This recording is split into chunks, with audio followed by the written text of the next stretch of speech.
Hello and welcome to HighCast. This is number 14. Can't believe I got to 14, although I numbered them 000. But anyway, that's for another day. Announcements. This podcast is recorded at Highland FM, highlandfm.org.au. You can volunteer, do what I did, and you can end up like me. I don't know if that's a good thing. This podcast is brought to you by Rad Solutions. Rad Solutions is looking to address youth unemployment in the Highlands. Go to radsolutions.com.au to find out more. Our guest today is Andrew Forbes. Andrew is an osteopath, an investor, and a renewable energy advocate. Welcome, Andrew. Yeah, thanks, David. That sounds so excited about it. Thanks, Dave. Thanks for having me. So you put out a call on Facebook, and it said, if you're interested in renewable energy, get in contact with me. And I made the silly mistake of saying, hey, I'm interested. What's going on? And from there, you've ended up in the studio. What's it all about? Okay, so I got in contact with some people who are interested in unemployment in the Highlands, or employment in the Highlands, as well as business startups and investment, a group called HERD. So that's an acronym for Highlands Entrepreneurs Regional Development. That's good. I would have got that wrong. And they have been trying to provide a vehicle for people to encourage people to do business startups, to encourage and bring the University of Wollongong and their iInnovate program up here into the Highlands. I didn't know that, because they've got a campus up at the TAFE at Mossvale. Yeah. See, I ran it and raved one day on my what used to be my radio show, saying, why don't we have a university campus here? And it is. No one knows about it. Yeah, but there's limited courses that you have accessible to you. But just going back to HERD for the moment. So HERD is looking to do a lot of those things. And what they've been doing is they've been bringing people together at the mill up in Bowral every month or every few weeks, and holding events where people have come and talked about topics of interest that relate to those subjects. And I went along at the end of last year to a discussion about the blockchain and cryptocurrencies, because it was something that I'd heard a lot about and didn't know much about, and they had an expert who was talking about this. So would you be able to give us a summary, or is it... Because you read it all, and I'm like, oh, whatever, blockchain and cryptocurrency. Is it just like little nerd's paradise over to the side, or is it something that's going to actually make a difference? Look, I think bottom line, blockchain is something that's actually going to make a difference. Yeah, cryptocurrencies. Cryptocurrencies, well, they're a value transfer mechanism, but then they're not a great investment. So, bottom line, don't put anything into cryptocurrencies you wouldn't put on the horses and be happy to lose. Okay. But the blockchain is going to change the way we do quite a lot of things. I think. Okay. From what I know about it, but I'm no tech expert. Sure.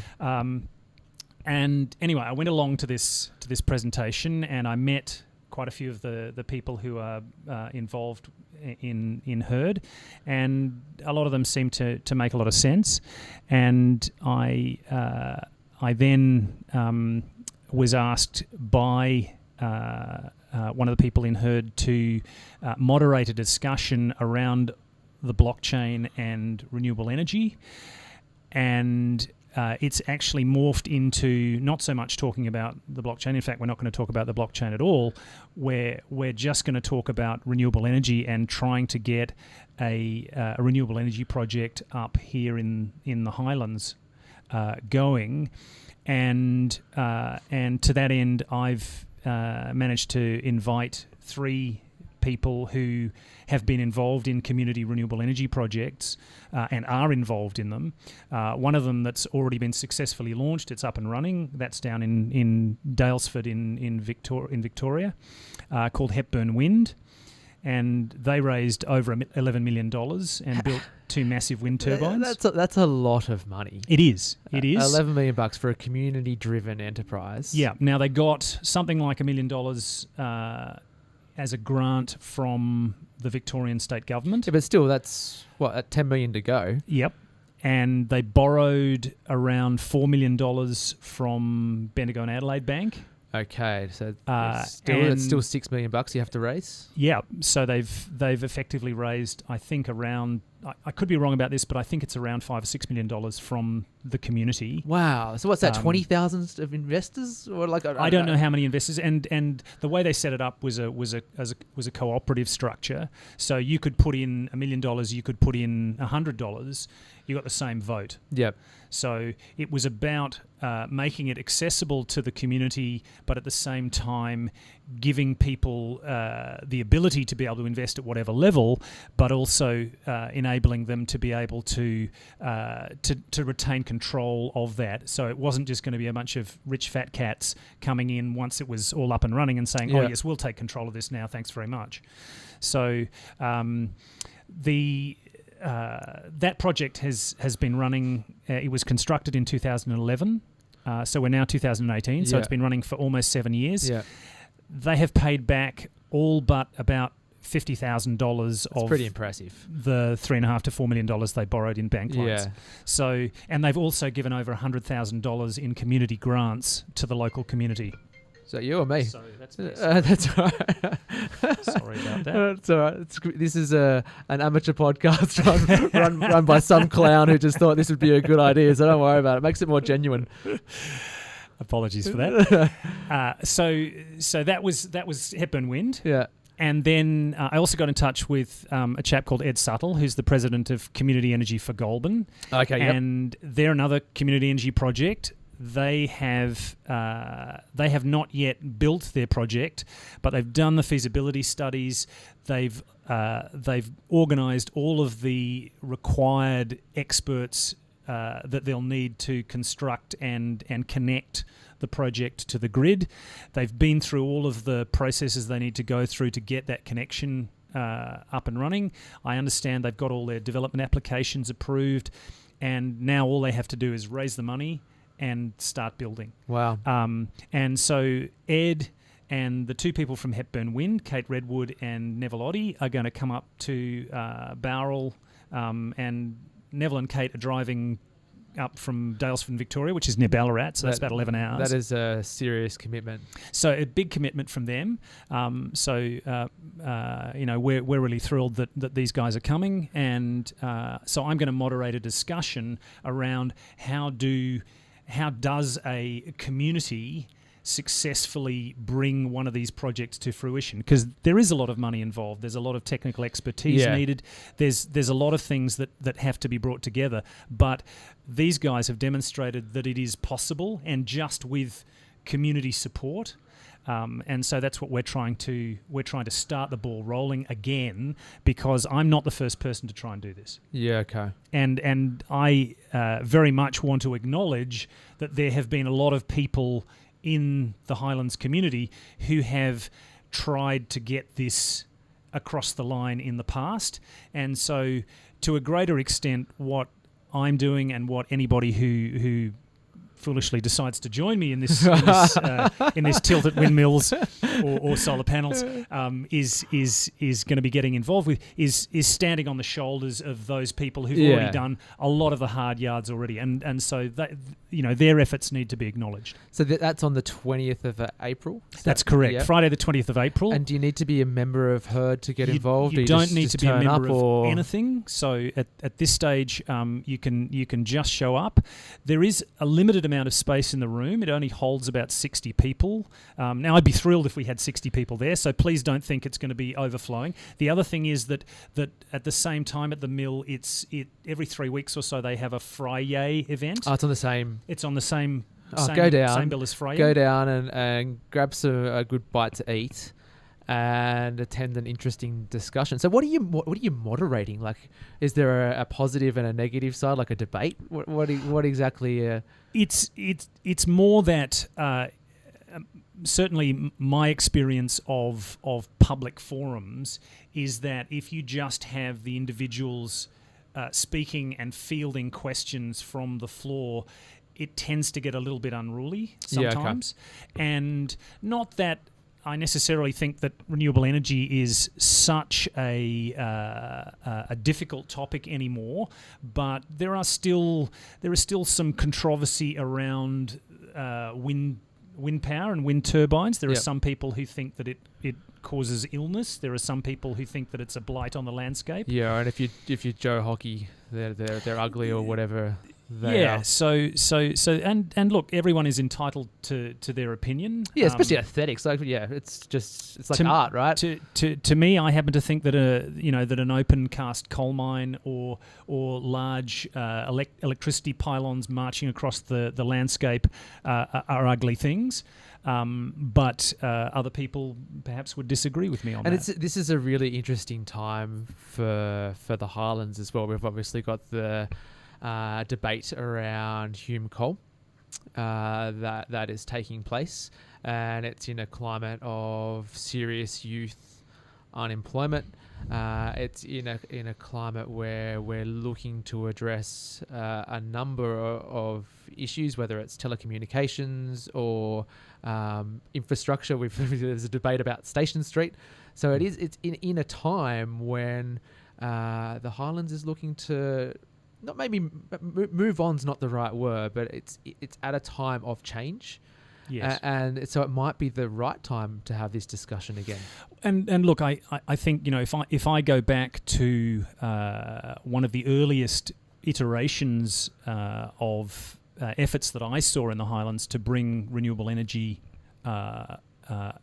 of sorts to the Highlands, there was a group that started up called Canwin, Climate Action Now Wingecarribee, and Canwin is still going. Oh wow! And they're very active in promoting and supporting renewable energy in the Highlands, and have been for a long time. And I know that there have been a number of offshoots from people involved with Canwin who have attempted to get local government involved and tried to get projects up. And there have been people who've tried to get private landholders to provide land for a solar farm or a wind farm, and so far nothing has made it over the line. So there's always been something that stood in the way, whether it's been concerns about aesthetics or concerns about the economics or whatever it's been. But I agree with you, David. I think that now we have, regardless of what your green politics might be. Yeah, this isn't about it's forget the ideology. It's not about climate change. It's not about green politics.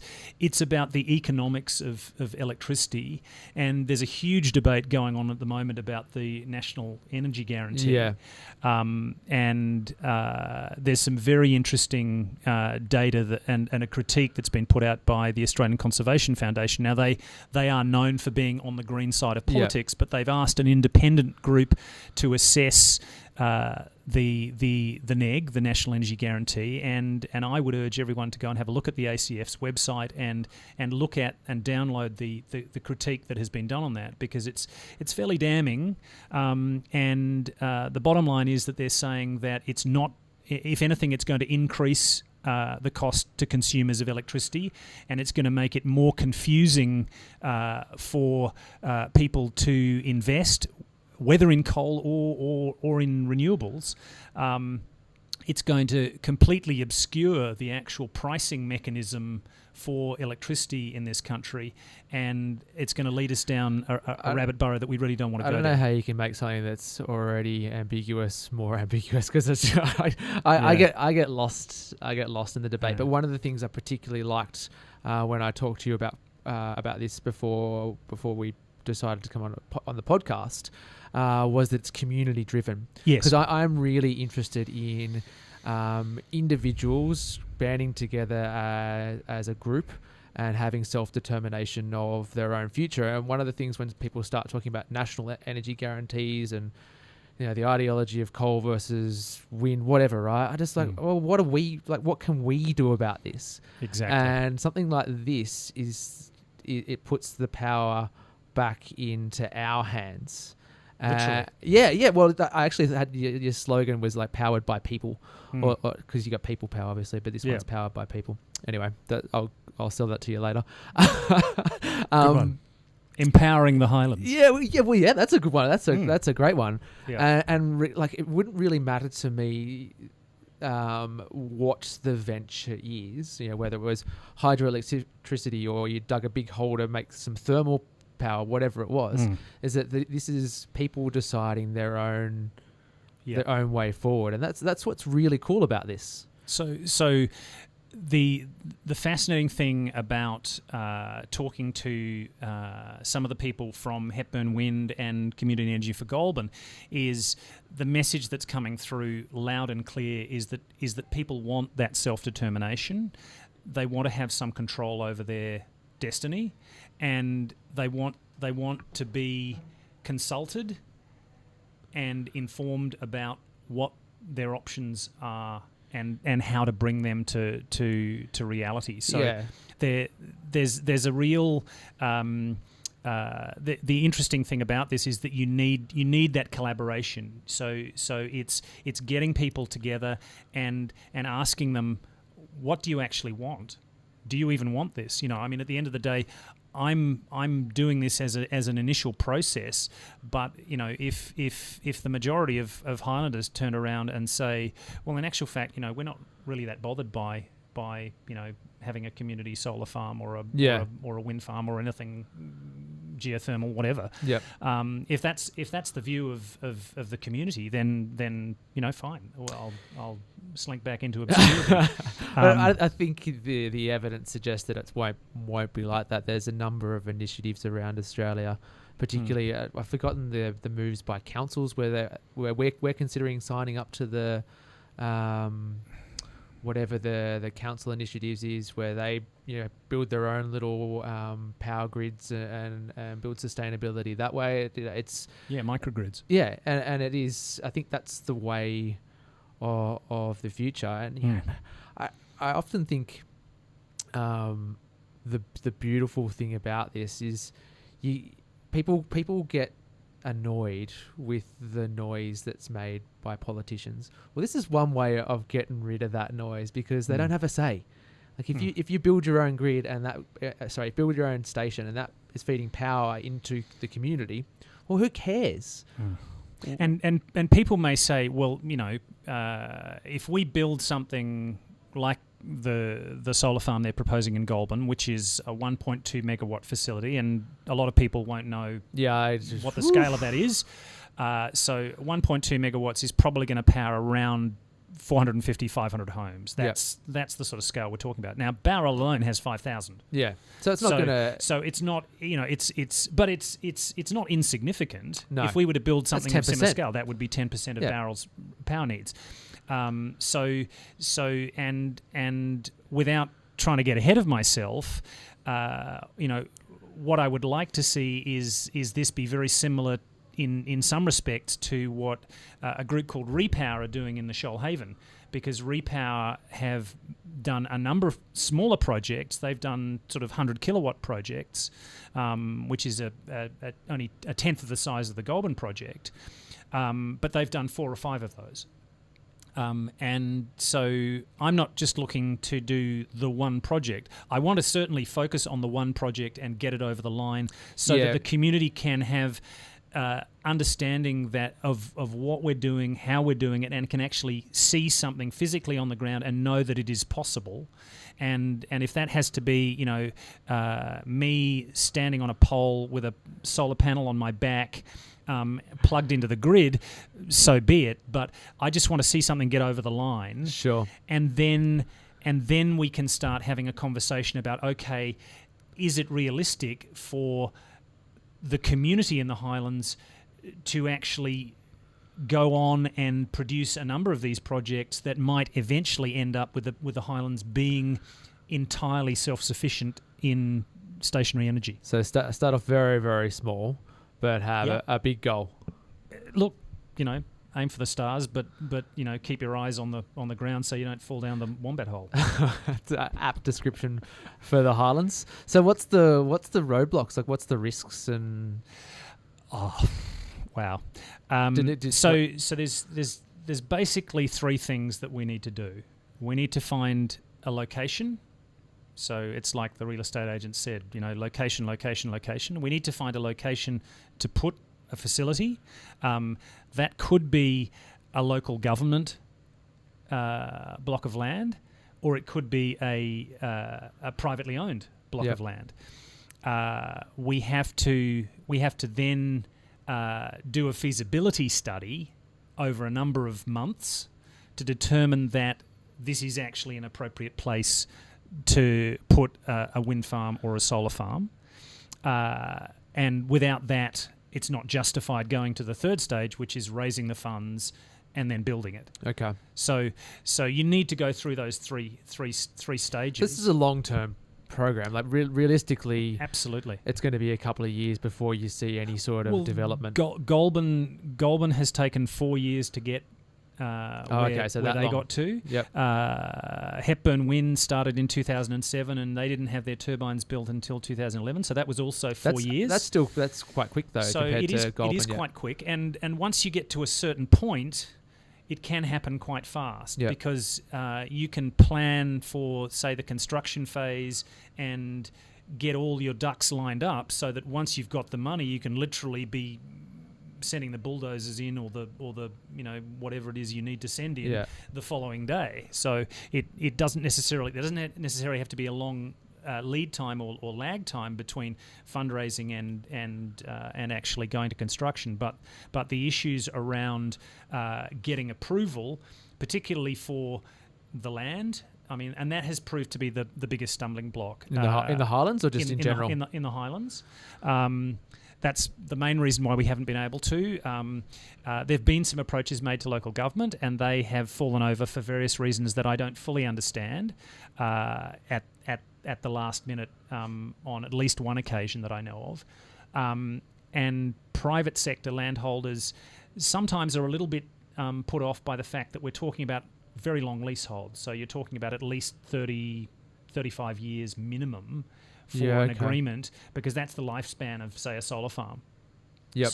So if somebody is, say, in their 40s and they think that they might downsize from their farm in their 70s and move into town and all that sort of thing, they might be worried about the fact that they've got this solar farm and this lease on their property. How is that going to impact their property? So those sort of things, I think in the past that's been a bit of a negative, whereas now I think there's a recognition. I believe that Goulburn are leasing a private company's land to build their farm. And that's not a bad idea. I think they're paying close to $30,000 a year for about an acre. It's not cheap, but it's not. No, but if you think about that as a farmer, if you could get $30,000 a year for your acre, that's pretty attractive. Yeah, I had that's pretty attractive income. I had John Major on the podcast, I don't know, a month or so ago, and he was talking about the yield that you get from 500 acres and how many head you got to run. And it sounds like a pretty good return on investment putting on some solar. I have some a few little cows that I run on agistment up around Berrima, and I can honestly say that I don't think either myself or the farmer who I agist with are making a mozza. You're not going to retire on it. Sure. And so, why you? Like, what's the deal, Andrew? So you could sounds like you could just sit back and live the good life. What's going on? Yeah, no, well, I don't know that I can sit back and lead the good life, but at heart, I'm a really tragic utopian idealist. A tragic utopian idealist. I really believe that nirvana on earth can be achieved. I'm pretty sure I've read characters of you in books before. That doesn't end well. A lot of the time it doesn't. But I'm also a pragmatist as well. So and maybe that doesn't sit well with the initial description. But I like to get things done. My wife might disagree with view. But then perhaps it's a bit like the electrician who hasn't got his power board finished at home, or the roofer who hasn't finished tiling his home, or whatever. It's that sort of thing. But I really get enthused by projects like this, and I've had a certain amount of success in the community theatre space, which is obviously a very different activity. But before you go anywhere, but it kind of is, but it's not. It's like getting a group of people together. There is an end goal. You have to scope it out and put your objectives down and then work towards achievement of that goal. So yes, it's not engineering, and yes, it's not power, but the principles are the same, right? And that's really what I feel is that over the last 5 or 6 years in the Highlands, I've been involved and been very fortunate to be involved with some really good people in the community who enjoy theatre, and we got together and we decided we were going to put on an initial show, and that went pretty well. And we've gone on from there, and we don't necessarily do a show every year, but we've done one every probably other year on average, and the shows that we've done have been very popular. We did give them a plug. Which is the company that what's the group's called On for Young and Old. Yeah, and we've the most recent show we did was Blackadder in the Bowral Memorial Hall last August, September, and yeah, we got some great response, and it's really it really gives me a buzz to do something which provides employment, which it does in the community, because we employ lighting people, sound people. Okay, yep. We advertise through local radio and Highlands FM and things like that. Yep. And some of that stuff we pay for. Yep. And we print programs and flyers and posters and things like that, which we put up around the place. So I'm not saying we're a huge input into the Highlands economy, but there's no money exchange. There's a social currency as well. Absolutely, and that's very important. Absolutely, and the greatest thing, whether I'm producing, directing, or performing, is to see people coming out of a show with a smile on their face, laughing, having enjoyed an evening out, and got together with a group of other people and shared an experience, and that I think is really important for bonding in the community, and it's something that makes it all worthwhile for me. And even though it takes around sort of 6 months to produce a simple play for community theatre, it's so enjoyable at that end stage, and even if it's on for 2 or 3 weekends, it's a real buzz.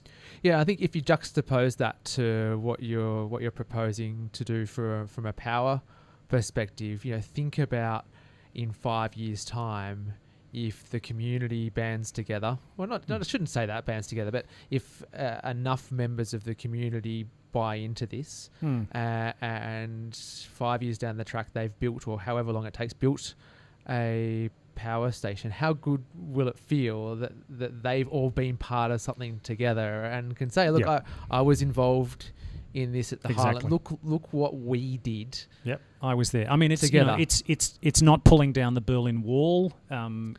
It's not Dunkirk or the Battle of Britain. But it's an important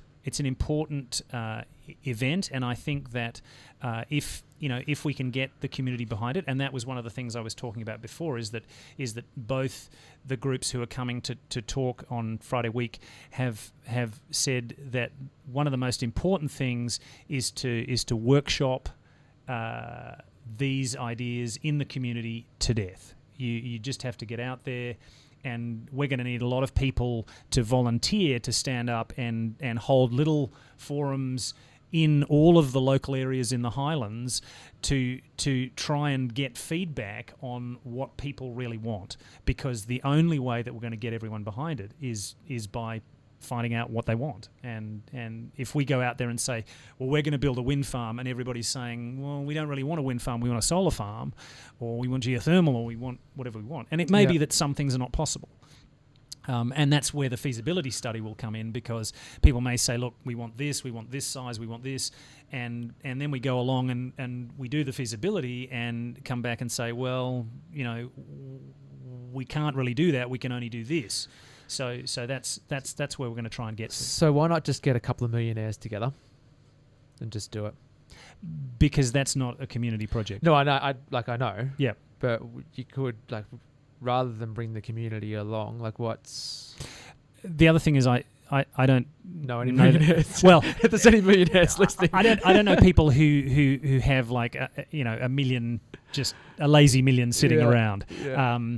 I mean, most people who own a house in the Highlands are probably technically millionaires. Yeah. Oh, well.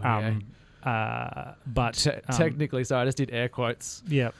So, but that doesn't mean that they could invest that, because they'd be living in a shack. Yeah. Okay. By the side of the road. Because I think that's probably the other option is, if you feel so passionate about it, get propose the startup, get the capital investment, and just go off and do it. But I feel that that's not your style. That you want to bring people along for the journey anyway. Yeah, there are groups in both in Australia and overseas who have invested. I mean, I'm sure that all of your listeners have driven down to Canberra or out towards Crookwell and have seen the wind farms that are dotted all around. Yeah, these are owned by large corporations. A lot of them overseas corporations. Yes, and sorry to interrupt, but that's my thing with Hume Coal, is that I'm on the fence with it, in general, but there's a couple of things that tip me to the no, and one of them is that anything that comes out of the ground doesn't directly go back into the community. It's owned by a bunch of Koreans, and no, I'm not xenophobic or anything like that. Yeah. But if it was a community-driven local thing that was digging the stuff out, then you'd have to it would really start to go, okay, well, I can really see the tangible benefits here. Yeah, and look, it's Hume Coal and the coal mine at Medway is a tricky one, because my understanding is that a lot of the coal there is not thermic coal, it's metallurgical coal. And I could be wrong about that, because I'm no expert on coal either, but that's what I understand. And the difference is thermic coal goes into a power station and heats up water to create steam, drives turbines, makes electricity.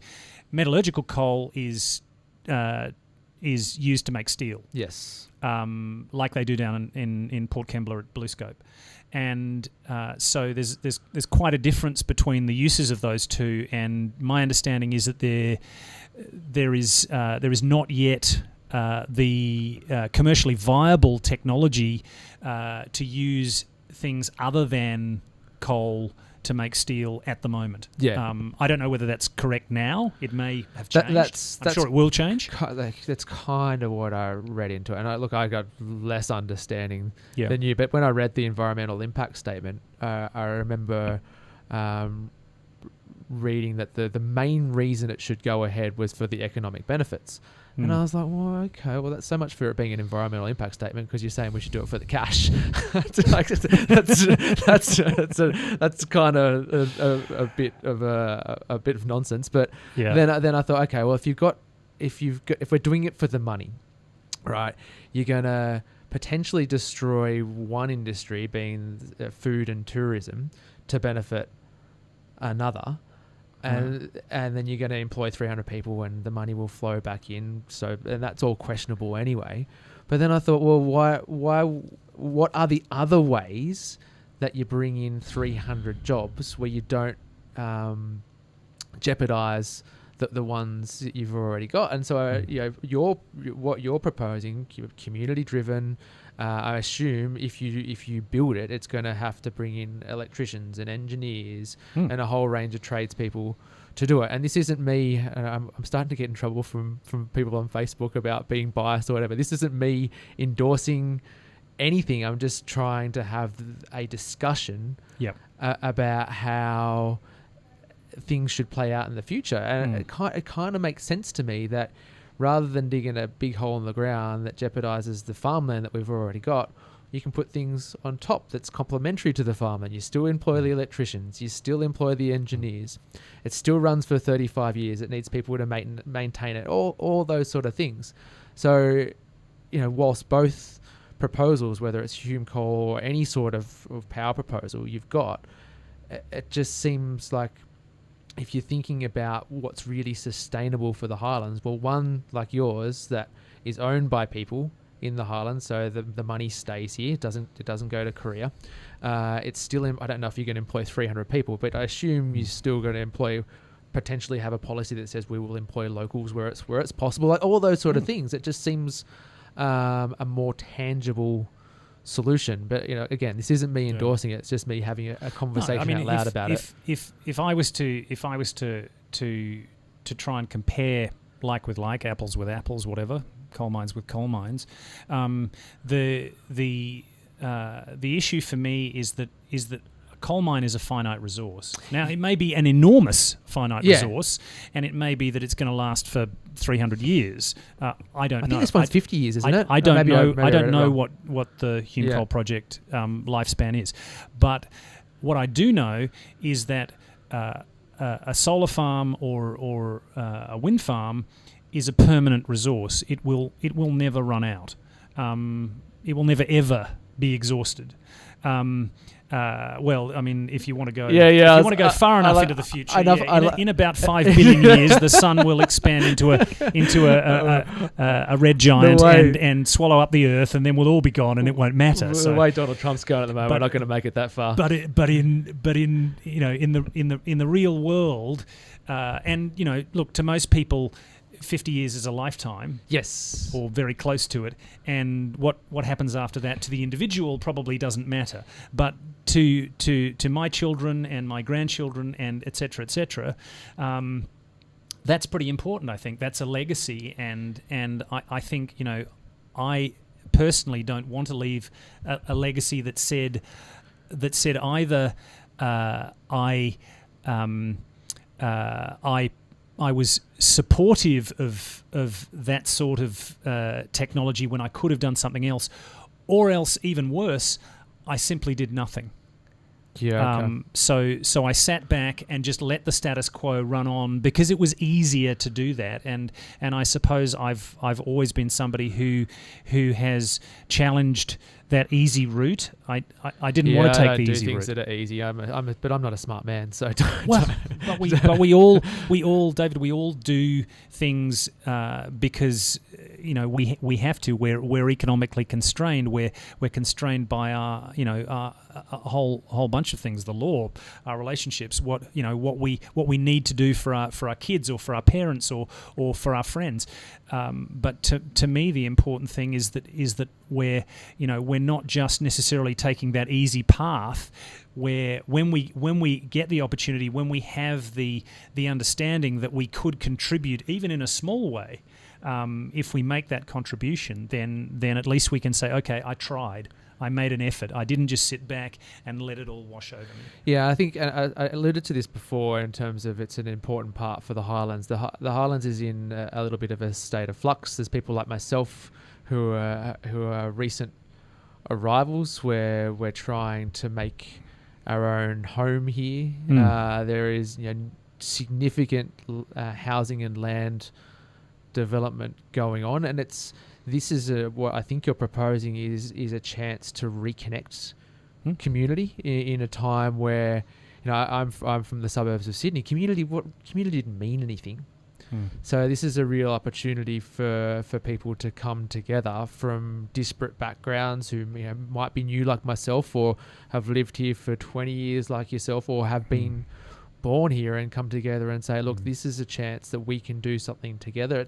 It might be only small. Yeah, it might only have an impact on 500 homes, but it's better than nothing. It's a start. And the one thing that I do feel very strongly about in this area is that we tend to lose our young adults at the age of 18 or so.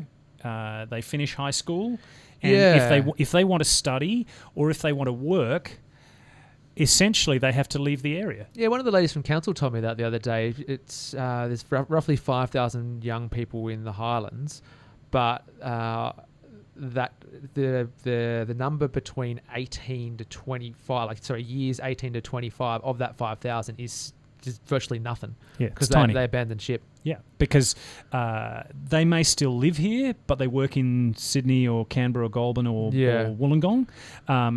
But a lot of them move out of the area to study or to get a job, and they may come back. Some of them may come back, but it's usually when they're 28, 30, got a child, ready to make and a maybe another one on the way, and they don't want to live on the 20th floor of an apartment block in sounds like my story actually Western Sydney or whatever. They want to have a little bit of space. They remember growing up in the Highlands. They remember having a backyard. They remember having a bit of space, being able to go down to the park and kick the football and that sort of thing without having to cross 7 major roads and cope with increasing air pollution and they want a different life for their family and their children, so they come back here. But we don't necessarily have to lose those people if we can create the opportunities to study, University of Wollongong or others. Whoever, right? And there's a lot more possibilities to study online now as well. But also they have to be able to work. They have to be able to have jobs. And I'm sorry, but 60 coffee shops is not enough. We can't all work in hospitality. And I was talking to Ian Scandrett about this. I had him on the previous podcast, and I was trying to, and not that he's setting the agenda for council, but I was trying to get the feeling from him, like what is council's agenda here? Where's this? Where are we going to be in 20 years' time? What's the plan to get it here? And Ian was pretty good at saying, like, he's got lots of little initiatives that they're doing. But what I said to my wife afterwards, it sort of felt like all of those initiatives were not haphazard, and I don't want to cast aspersions against what Ian was saying, because what he was doing was good, but it just seemed like they were all separate, tiny little, not tiny, but tiny small programs that weren't cohesive. There was not one big agenda or program of work. Yeah, and you hear a lot these days about people working or operating in silos.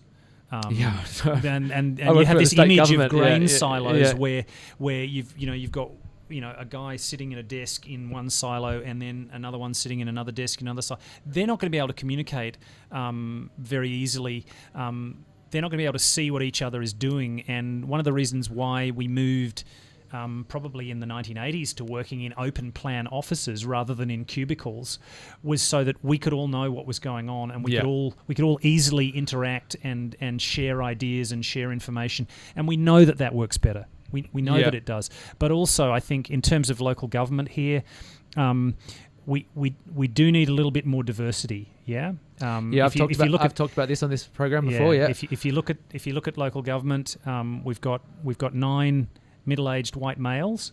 And again, this isn't a slight. It's not accurate. But it's just that's what we have, and all of the studies on, say, boardrooms say that the most effective, efficient, and profitable companies have boards where there is gender and social diversity. Yeah. So age diversity, gender diversity, experience diversity. The more diversity you have, the more successful your company or your organization is going to be.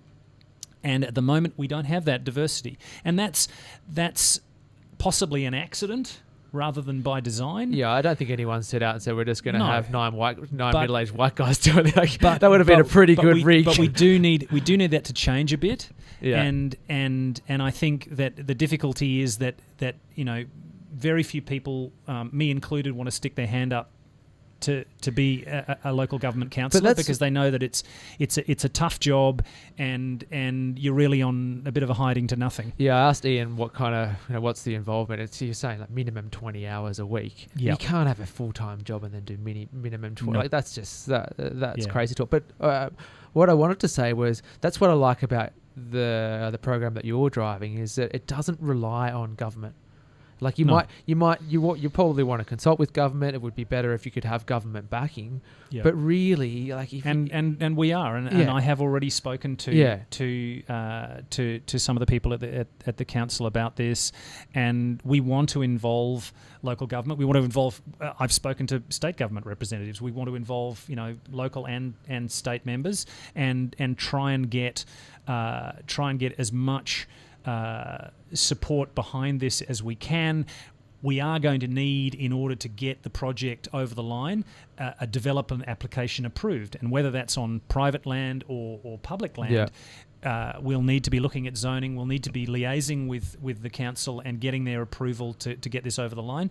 We'll need assistance to get the whatever the eventual project is connected to the grid, because that is how the electricity will be distributed to either locals or into the general grid, and so we're going to need corporate assistance in order to achieve those things. And we're already looking at ideas in relation to that. When you say we. Okay, me.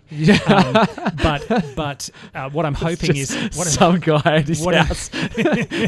What I'm hoping is that after Friday week, I've already spoken to quite a lot of people. In relation myself to this, included. I won't be. I'll be out about this. Like we have talked about this prior. And it's one of the reasons why we've got you on the program. And so what I'm hoping is that there will be a number of people who will stick their hands up and say, look, I'd like to be more involved. I have a bit of time. I have some skill sets. I have something to offer, and I'd like to do X, Y, or Z.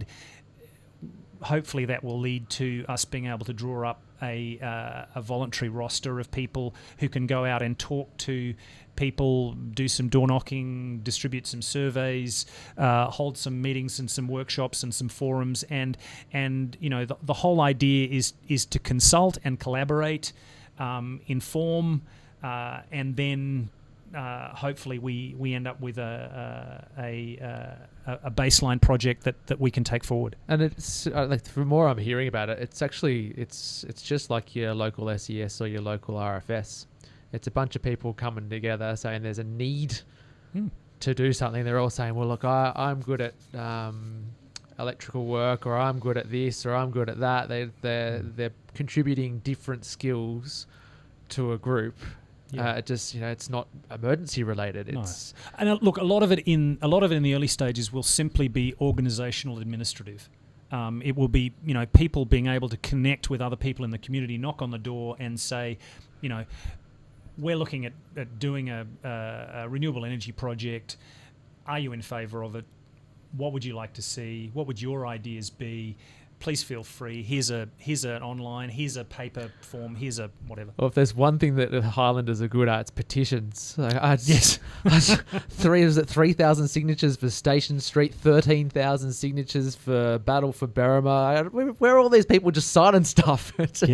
Well, and look, if we can mobilise even a fraction of that number, over the next 3 to 6 months, I think we can start the momentum on something that hopefully will become unstoppable, and hopefully will lead to a positive project. And once we have demonstrated that this is possible, that it's not difficult. And one of the reasons, as I said again, for bringing these people from Daylesford and from Goulburn is to tell us that it isn't impossible. It is possible. They've done it, or they're doing it. You don't need superhuman powers. You just need to be persistent, and you get projects like this over the line. I'm a big believer in doing things that are, we both agree we both do things that are difficult. This is not going to be easy, but I think none of the things that are difficult are important, or you get the greatest sense of reward from it. So if there are people out there that are looking to do things that are bigger than themselves and contributes to a significant project, this might be the one for you, because it's. Can we talk about some contact? We'll wrap it up. So how. Put it all out there. How do people get hold of you and all that sort of stuff? Probably the most important thing is the forum that's coming up on Friday the 20th of April at the Mill. It's going to start at 5:30 and run for about an hour with the two representatives from Hepburn Wind and the representative from Community Energy for Goulburn. So if you want to hear about that, come along to the Mill, and then we're all going to overflow out into the Friday event and have discussions afterwards, and we'll try and bring along some contact sheets and things like that. But if people want to bring business cards or anything like that, just so that we've got some way of getting hold of you, that would be great. If in the meantime you'd like to make contact through the web, we actually have a website up and running. It's a good one. I've checked it out. The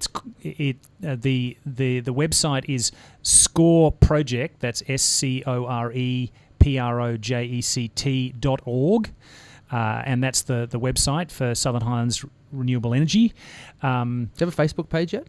And we've got a Facebook page, and that is also Score SCORE, and that's Southern Highlands Core Energy. Stands for Community Renewable Energy. Okay, yeah. Trying to tell my wife what it was, I couldn't remember. And for those tweet peeps, you can reach us at Score2576. So that's a bit Bowral centric. Sorry about that. But I was like, that's the postcode. Yeah, indeed. So any of those things will, and there are. On Facebook, obviously, you can private message. On the web, there is a contact page, and you can send an email. So if you can't make it along on the 20th of April, we'd really love people to just stick their hand up and say, look, I may be able to help at some stage. We don't expect people to commit, time or money in any great amount to this, but many hands make light work, and if we can get a few people involved, particularly in various areas, we want to go right throughout the Shire and try and get people involved. And I've put up some stuff on some of the group pages for places like Hilltop and Burrawang and Robertson, and it had some really good response from people in those areas, and so if people know or have groups that they communicate and they want to add to that, and share any of the information that's on the website or on the Facebook page, please do so. Awesome. Thanks so much for coming on. Thanks, David. It was good fun. I really enjoyed this conversation. So did I. See you next time, Highlanders.